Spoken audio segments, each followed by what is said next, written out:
Crow's foolishness continues to baffle me. He's fighting under a banner that doesn't include him.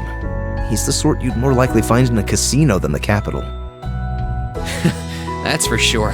Fighting for the Alliance really doesn't suit him one bit. I'm sure he realizes that too, though. He sees Duke Cayenne as more of a sponsor than an ally. So it's just a case of the two using each other while they share a common purpose. Winning him over won't be easy, but we should push this angle if we intend to do so. Rufus will likely be more difficult, given his key position in the Alliance and shared ideals.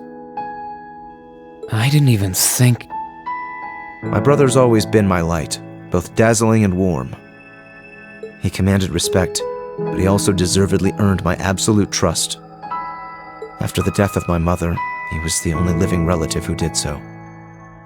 And he was a constant, someone I could rely on and look up to after I was taken into the family mansion in Bereahard. I know how you feel. Your brother is to you what Elise and my parents are to me. I'm sure he still cares about you too.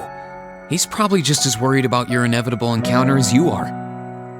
The two of you might disagree about the country's future, but that doesn't mean you can't care about each other. I agree. Which is precisely why I've chosen to fight him with everything I have. That, above all else, is the role that I must play in ending this war.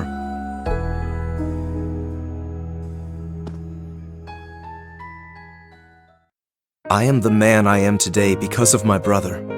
He gave me everything I have, taught me everything I know.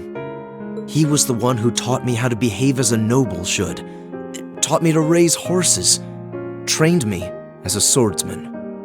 I was always looking up at him, as if he were some sort of celestial being shining in the sky above. So the idea that I could cross swords with him on equal footing and emerge victorious always struck me as absurd. But not anymore. For all their riches, power, and influence, even the greatest noble is human, and they can fall like anyone else. My father always treated me with scorn. I was forever doomed to be the bastard child, but I always tried to act a noble. I suppose I did so out of some sense of duty towards my late mother.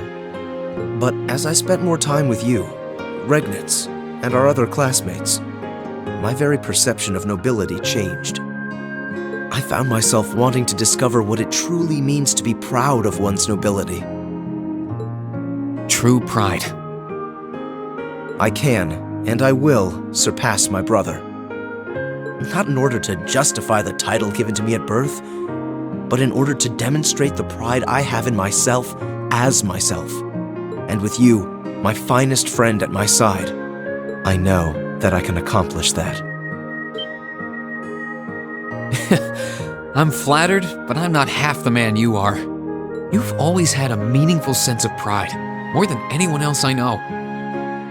I honestly never expected I'd be able to be friends with someone like you. Not as equals, but I'm glad that I was wrong.